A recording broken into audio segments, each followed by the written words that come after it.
Welcome to the Lens of History. You are with Luke Herbert, speaking with special guests and placing the microscope on current and historical events.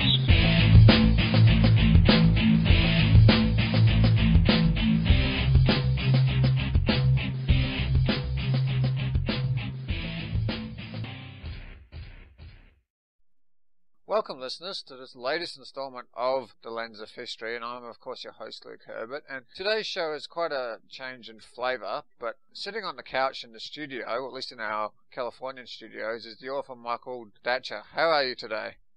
Feeling pretty well today. Thank you. And you're the author of the book Americus. And can you just introduce yourself to the listener and the book before we get started? Sure.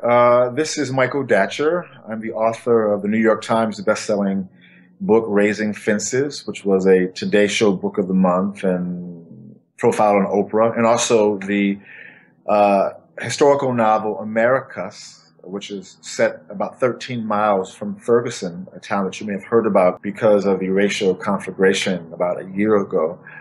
The book is a family story that examines and interrogates what happens in our family when something goes wrong, a problem manifests that we cannot really seem to solve, and how those types of problems have a way of hovering over a family and impacting and impinging upon the relationships in that given family. Yeah, and I'll come back to the issues you raise in the book in a moment, but just to ground the book with current events, can you tell us how the racial issues you raised in the novel relate to the rioting that took place fairly recently in Ferguson? Well, yes. Well, the Ferguson is, again, 13 miles from the setting of my book. And that region has a really complicated racial history. So I wanted to deal with that part of the country because in our country we had a civil war, as I'm sure you know, and the South and the North basically fought over the right to have slaves.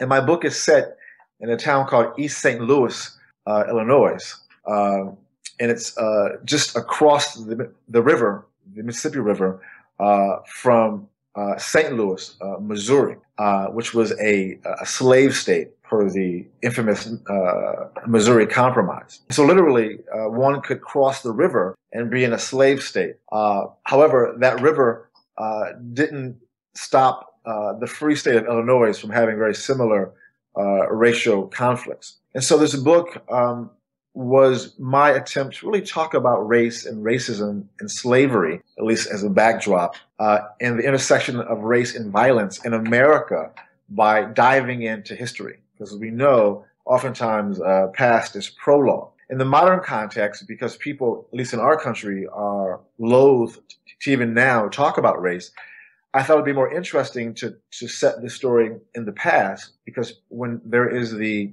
distance that years provides, people are more willing to have a more frank conversation, for example, about race and racism, because they don't feel as indicted and or as defensive. And so I wanted to talk about present day America, but I felt I couldn't do that with the type of forthrightfulness if I couldn't do it by talking about the past. You've answered the first part of the question I was going to ask you, but can you just delve into a little bit? I want to spend a little bit of time on this because it's issues that arise the world over. But why did you also have to focus on domestic and sexual abuse at the core of your story? I wanted to ground the book in what I would call the complicated nature of the human experience, which is to say, for example, in African American life, I wanted to talk about the painful beauty of Black folk. As you know, just through history and through culture, the African American folk in this country created an art form called the blues, where they essentially were rural Black people singing their hardship narratives or setting their hardship narratives to music, and they called that music the blues. And they essentially made art out of hardship. And for many people, and probably for most people, I would say, many of our hardship narratives are in some way related to our families, our loving parents who maybe didn't have the best training themselves at being parents, would at times make pretty egregious errors in raising us. And that has a way of impacting our lives in a way that's so profound. It gives us the blues, you know. And so I wanted to essentially talk about the impact of real families, the types of issues that hover above families, hover around families, but that aren't oftentimes talked about because they are so painful. And so it was important for me to ground this book, although it's fiction, in what I would call a certain type of complicated beauty that human life is. I just want to touch on briefly, the book does contain what I will term mature content, and that's not a criticism, it's just purely an observation, but purely in terms of then just sort of starting the discussion around the issues we've just talked about.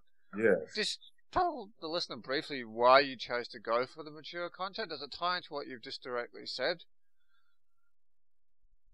Yeah, of course.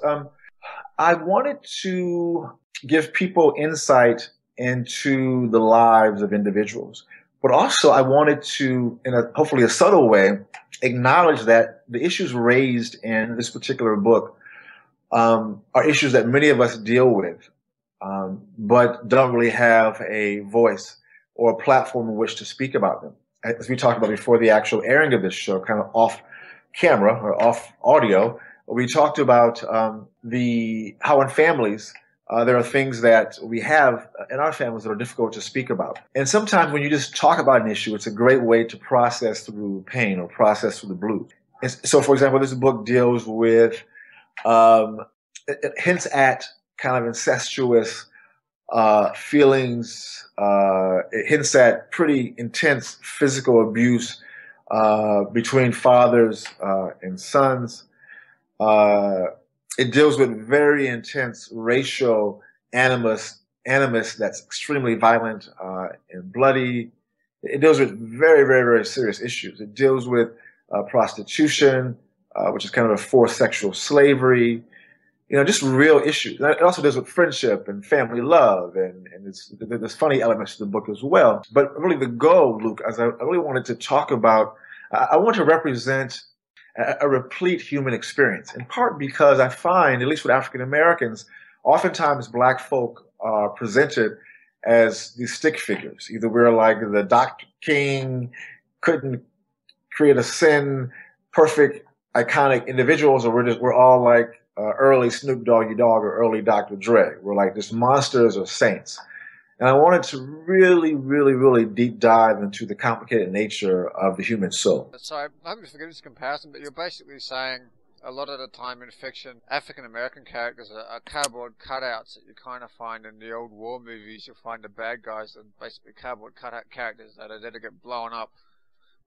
Well, I'm not quite saying that. I mean, there are many books. I think about the work of James Baldwin. I think about the work of Dolan Perez.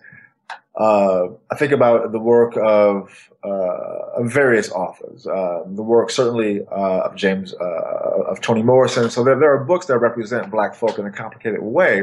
But for my money, in my quite extensive reading, frankly, I really haven't seen the level of complexity that I would like to see. I have a very wide a literary palette. I'm a professor of English, so I love to read. And I read in all different types of traditions and idioms. And I just don't find the same type of complicated representation of black characters that I see with white folk. And I wanted to make sure that I wrote the type of book that I wanted to read. And, in one sense, again, I hope you don't mind me asking this because we didn't sort of talk about this off air, but just, hearing what you've said and having read the book myself, do you think in a way, is this a book, if not for your sons and daughters, the sons and daughters of other Americans and other people out there around the world? Absolutely. I believe, as Dr. Edwards says, that fiction is a repository for possibilities, which is to say that in fiction, we can imagine worlds that oftentimes can provide the possibility for new worlds in the quote-unquote real world, which is to say that if I can show the complicated nature of, for example, a black life, I can hopefully touch a person who may live in a certain part of our country who doesn't really have a meaningful interaction in a relationship with a black person. They can read this book and really get like, whoa, this is a real individual I'm reading about. Wow, this is fascinating. And that may then inspire them in their real life, in their day-to-day life. It may give them the courage to actually engage someone, as you and I talked about off the air, Luke, someone who's unlike them, maybe even an African-American person. So I definitely had, I was inspired to write this book in part because I wanted to, using art, using fiction, I wanted to represent a world that people could dive into who may not be so inclined to dive into in their real life.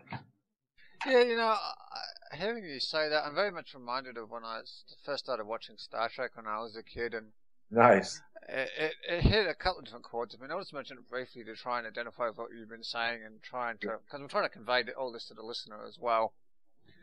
One of the things that struck me about the core of Star Trek was the different commentaries they did on things like the Cold War, which I won't go into, right.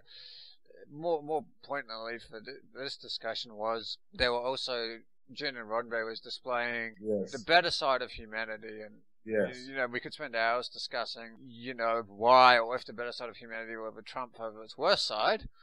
But I think that really struck a chord with me, and I hope to. I can't say it's for a kid because of the mature content, but I do hope this book strikes something of a chord in people's own personal way who are out there. But I'm going to just sort of switch gears here, and I want to deal with a couple of the characters in your book, and one of them is a detective, Frank Wood or Woodley. Yes. And there's another character that particularly interested me, Dr. Mandrake. So how did you go about creating those characters? Well, let's first start with Frank Watley and his partner, Detective Samuel Coppage. These are actually two real individuals. During the book, for listeners, the book chronicles a really infamous race riot in America. Even into this day, it is still America's worst race riot in terms of number of lives lost. Of any race riot that we've had in this country is still number one in terms of number of lives lost. And in 1917, on July 1st, there was a race riot in a town called East St. Louis, Illinois, which my book covers and deals with. And there were two detectives, two sergeants. One was a detective, Samuel Coppage and Frank Watley. And these individuals were killed after probably the first identified so-called drive-by shooting on record in America in 1917 on July 1st, late at night. Some white individuals came through the black part of town in East St. Louis, and in their cars, they shot up this black neighborhood. The black citizens in that neighborhood armed themselves in case the men were going to come back. But the police were also called when they got word that these black people had guns. And the police, these two detectives, two officers, Samuel Coppage and Frank Watley, came to investigate. But because their car was a similar model of the car of the drive-by shooting whites who came out earlier, when the black citizens saw them, they opened fire and they killed both officers. And so these are actually real people. And as a part of the research for this book, I just dived into their lives and got information about them. And of course, it's fiction, so I of course created things and dialogue to make them real. But these are real people.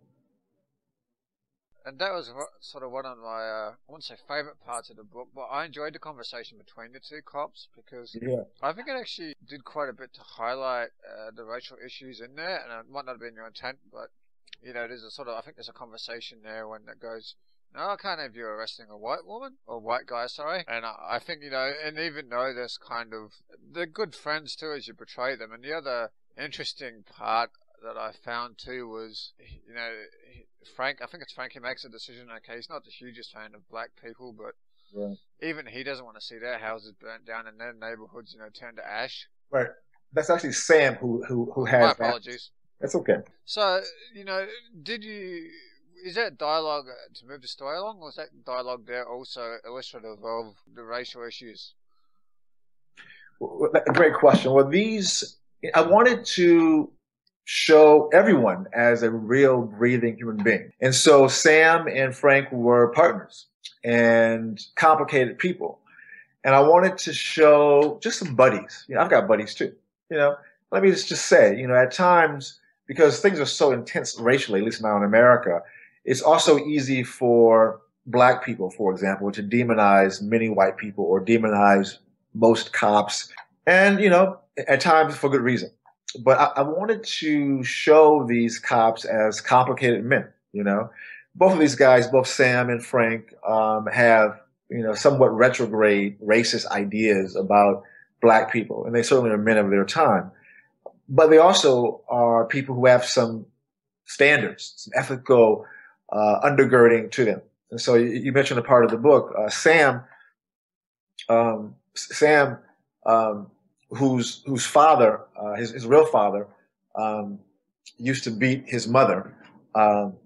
And when the mother and father split, or when Sam was a single, was being raised by his mother, they were poor.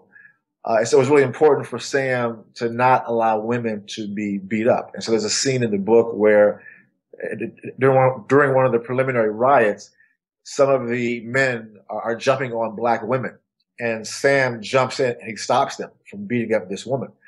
And he also, because he built his own house with his own hands because he was a poor white guy who had to stay at one point in the same room with his mother. He says that in the book that a young boy shouldn't have to see or live in such close proximity with his mother. He has a great value for people in their houses. And so when they began to try to burn down people's houses who were black, he also intervenes.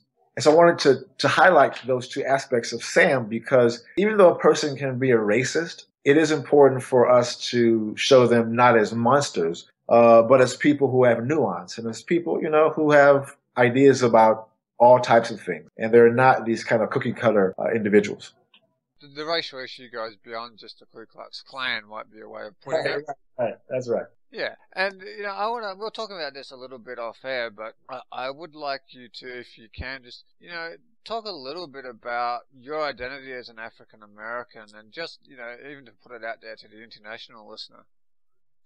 Yes, I am a black man who was actually adopted as an infant and raised by a single mother. My biological mother was a 16-year-old woman who was raped, and I was given up for adoption as a result of that. And so I was raised by a single woman. I didn't know my biological father nor my adopted father. And my mother, who adopted me, was a very loving, wonderful woman who did the best she could. But as a single mother, we at times had to live in neighborhoods that were very, very rough. And so I moved to California when I was 10 to an urban enclave called the East Side of Long Beach, which was made famous by Snoop Dogg and other East California-based rappers. And it was a neighborhood that was really ran and controlled by a gang set you may have heard of in New Zealand called the Crips. Very violent, dangerous set of those, group of those, iteration of that gang called the Insane Crips.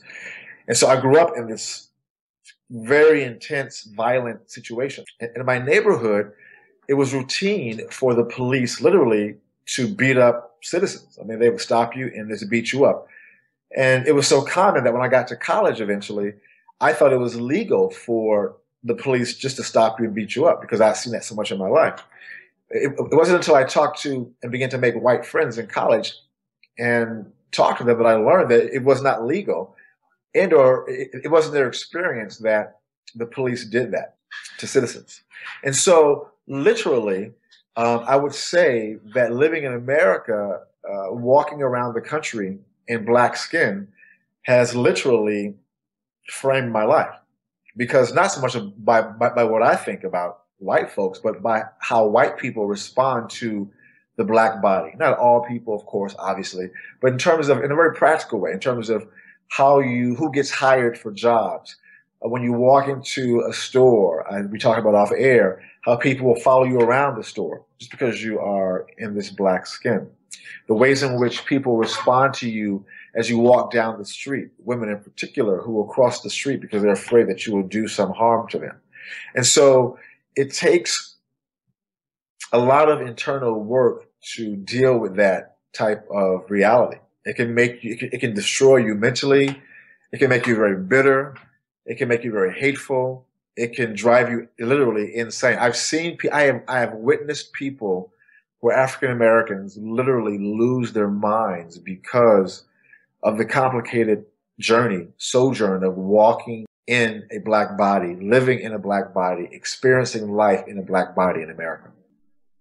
Yeah, and I think that is something I think the listener could or should take away and have a think about, particularly if, you're lucky enough to live in New Zealand, a country that is, socially very cohesive. Not to say we don't have our differences, but, I think there's an unofficial agreement, by and large, not with everyone, but by and large in New Zealand, that we're 4.5 million people and we've got to get along on some level.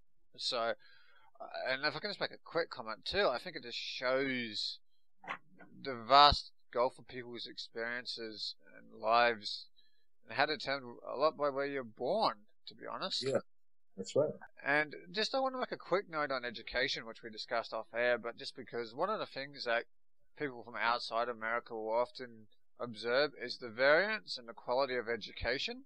Yes. That's available to people. And, just from your perspective, how have you or African Americans, found that, particularly the poor quality of education? Because it's really it strikes me as it's like the crippler, really. That's right. Well, part of the beauty of America is that you can literally come to this country or be born here, be in abject poverty, but if you can educate yourself, go to top schools, get to college, get a top tier degree, you can, in the same generation, and so in less than one generation, you can change literally the arc of not just your life, but your entire family's life. And having given that as a context, in many urban neighborhoods where black folk live, for example, the schools are overcrowded, teachers overworked, and because of various factors, including the kind of violence that poverty can make all too common, the classroom becomes, in many iterations, not primarily a place for education, but a place for policing, meaning you're just trying to keep, if you're a teacher, trying to keep the kids from acting out and fighting and doing what young people do who are under pressure. And not to say that there aren't good schools and there are many, many teachers. I love teaching. I'm a professor, but in the college ranks. But I have lots of friends who are teachers and who teach in our secondary schools or our elementary schools, our so-called primary schools. And I have a deep and abiding respect for them, because to teach children is doing what I would call in the vernacular, doing God's work. Our kids need to be educated, obviously. And so you're right, Luke. Education is the key. Typically, in poor neighborhoods, the schools are not as good as other neighborhoods. And as a result, the folks who go to those schools are placed at an extraordinary disadvantage. Yeah, and it can start with just a kid not having breakfast in the morning. I mean, that's exactly a significant disadvantage, and we've been having those debates and discussions in New Zealand to add some perspective on it. But just also, before we look at wrapping up, where can the listener buy your book and find your website? You can go to michaeldatcher.com. The book is available in bookstores, but probably in New Zealand, you just go to Amazon. I guess the Amazon UK, there's probably an Amazon Australia out there. So any Amazon would have it, of course. So bookstores carry it. But for the international audience, I just toured the UK, and I know that the Amazon, the UK version of Amazon, for example, carries it. So, well, if you ever come to New Zealand, we'll have to meet up and have a beer. Look, it's been great to talk with you, and thank you for your time. My pleasure, Luke. Thank you for this really important show. And as we talk about off air, it's these types of discourses that make the world a smaller and certainly a much better place. And thank you for the work that you're doing. You have been listening to The Lens of History with Luke Herbert.